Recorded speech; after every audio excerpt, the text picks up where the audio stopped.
Nous, frères et sœurs, chers membres du groupe Société de la dernière génération, chers membres de la grande famille de Dieu, bonjour et que la paix de notre Seigneur et Sauveur Jésus-Christ soit avec vous tous. C'est avec un peu plaisir pour nous capables d'entrer là au matin dans l'idée pour nous capables d'étudier la leçon de l'école du sabbat. Eh bien, rapidement, nous allons répéter après moi, leçon 8, voir l'invisible. Leçon 8, voir l'invisible. Verset à mémoriser, c'est par la foi qu'il quitta l'Égypte, sans être effrayé de la colère du roi, et il se montra ferme, et comme voyant celui qui est invisible. Hier, nous t'ai parlé un peu de grands titres ainsi que sur le verset à mémoriser. Eh bien, je dis que c'est dimanche 14 août, nous avons entré directement dans l'extravagance de notre Père. L'extravagance de notre Père. C'est sous-titre leçon pour aujourd'hui, qui c'est l'extravagance de notre Père. Eh bien, qui ça extravagance? Mais c'est une action qui absurdité. Eh bien, absurdité, c'est caractère de un bagage qui absurde. Et un bagage qui absurde, c'est un bagage qui contraire à la raison. Ok? C'est un bagage qui contraire à la raison. C'est un bagage qui insensé. Un bagage qui pas gagné raison. Eh bien, extravagance de notre Père, eh bien, nous parlons que c'est pas yon mince affaire, son gros bagay que lui-même lié. Eh bien, pas connaît cette fois que parfois nous qu'on dit, si mon Dieu même vraiment, eh bien, l'a fait ça pour moi.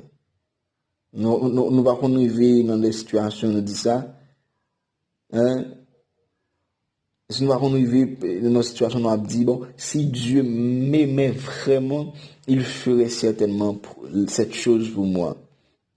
Eh bien, lorsque nous avons regardé et circonstances nous, et nous toujours commencé pour nous demander à Dieu, mais cette fois que le remet nous vraiment, il y a, si bon Dieu remet nous vraiment, parce que si nous en réalité, il y a des bagailles qui peuvent être un peu difficiles, qui tapent arriver facile, mais toujours à poser question ça.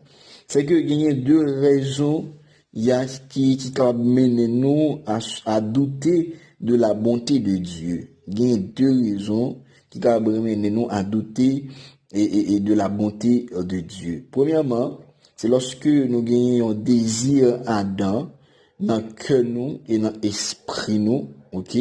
C'est lorsque nous gagnons un désir ardent et qui dans cœur nous, qui dans esprit nous, pour un bagaille que nous croyons qui bon. L'idée que Dieu lui-même est capable d'arriver, ouais, il est différent pour nous-mêmes, ok? Et parfois, il est peut-être un peu ridicule. Deuxièmement, nous sommes capables de douter de la bonté de Dieu parce que expérience nous entre en conflit avec ça que nous croyons. C'est toutefois que il y a un bagage qui a l'air bien, ou du moins qui résonne, qui sonne bien, ou du moins qui a un bon goût, alors, pour bon Dieu, il est différent. Et donc, parfois nous mettons en colère contre Dieu lorsque nous pas gagné. Eh bien, ça, souvent, il est toujours passé pour nous dire, bon, et demander bon Dieu ça, il était supposé bon moi. Et ceci, pas n'importe monde, toujours travailler pour lui, c'est ancien, c'est diacre, c'est prédicateur, c'est pasteur, c'est évangéliste. Et c'est demander bon Dieu ça, selon calcul moins, moi, elle t'a supposé bon moi. Parfois, c'est ça que nous toujours abdi. Ok, c'est ça que nous toujours abdi.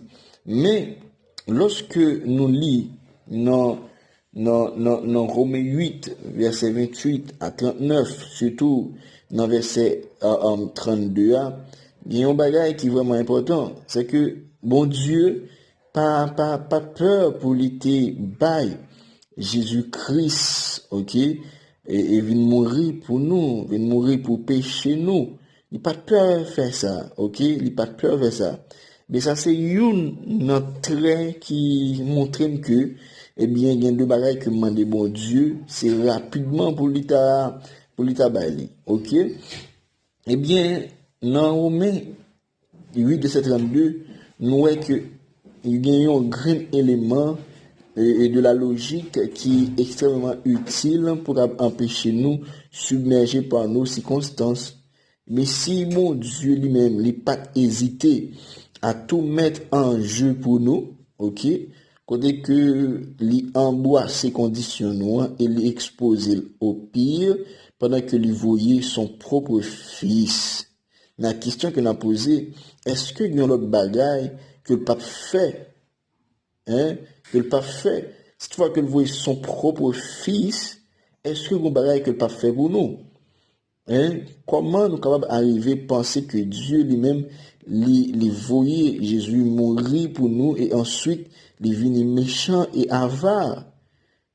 Parfois nous pensons que bon Dieu est méchant, on nous demande le salvaba, nous fâche avec lui, nous montons colère nous, ok?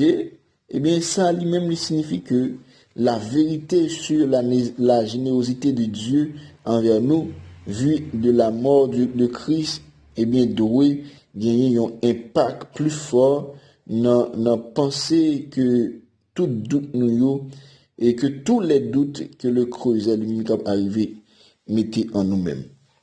C'est que notre Dieu est grand, ok? Lorsque nous demandons bagaille, eh bien, il y a une raison qui fait que les printemps, ok? Il y a une raison qui fait que les pas baili. Mais les gens ne pas de fâcher, nous avons pensé que bon Dieu c'est méchant, bon Dieu pas méchant, ok? Bon Dieu pas méchant. C'est toutefois que l'icab voyait Jésus, son propre fils, venir mourir pour nous à la croix, mais pas rien que le pas fait. Ok, c'était l'extravagance de notre Père. C'est que il y a des bails qui fait, qui le pas supposé faire, mais qui pas aller à la raison, mais quand même c'est bon Dieu, c'est comme qui pour qui ça, lui fait. C'était votre serviteur, qui est Caleb.